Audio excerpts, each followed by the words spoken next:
y'all, Lauren here. Don't forget to like and subscribe and comment below with any questions you may have. I'm going to show you 2 math games today. Hope you enjoy. Okay y'all, the first game that I want to show you today, this just launched on my TPT page, and these are what I call supportive counting mats. These are great for pre-K and then beginning of the year kindergarten if you have a kindergartner who is still learning how to count but needs that extra support. This is something that you can stick in a center, and this can be completely independent. They can do this by themselves. If they're not sure what this number is, or if they do know that this is a 4 but they don't know how to represent 4, then the pepperonis on the pizza will help them.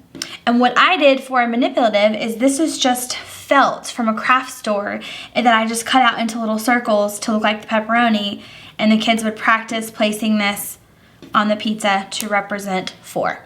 And like I said, this goes from 1 all the way to 10. The next game I want to show y'all, this is one of my favorite games to do with my students.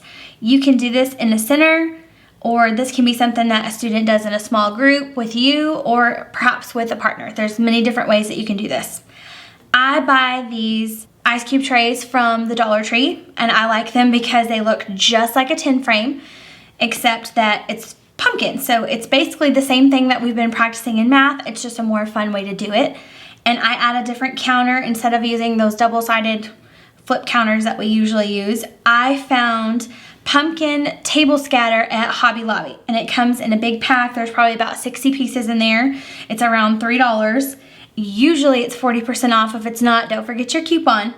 And we use these as counters. And so the way that I would use this game is if 2 students are playing, they can each have their own 10 frame. You could write numbers on index cards. You could have them to where they just have cards on a little ring and they flip it over.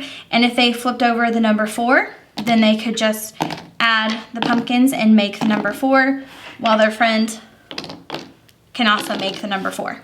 If you are doing teen numbers, you could do the same game, but you could add teen numbers instead, and one child would just need 2 of the ice cube trays. This makes a great activity in a small group as well. My kids really love this game, and I hope yours do too. Thank you guys for watching. Don't forget to like, subscribe, and comment with any questions you may have or ideas for future videos. See you next time.